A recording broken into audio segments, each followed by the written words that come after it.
Once upon a time, we used gold, or paper that represented safely stored gold, as money.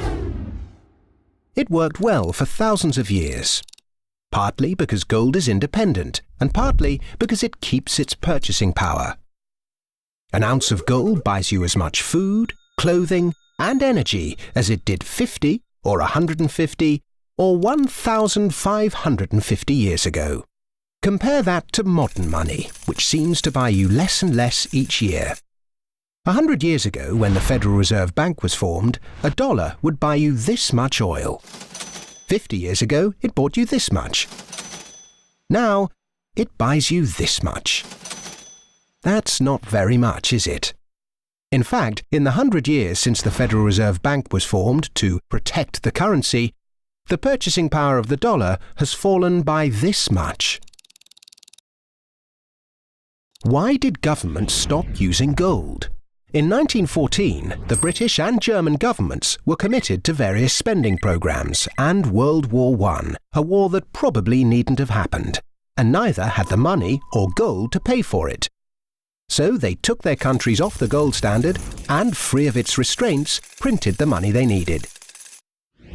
In 1971, the American government was committed to various spending programs and Vietnam, a war that probably needn't have happened.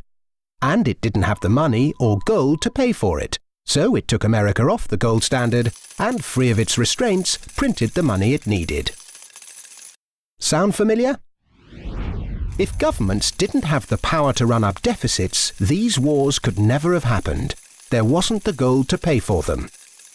The bill is eventually paid by the people through the stealth tax that is currency devaluation by inflation.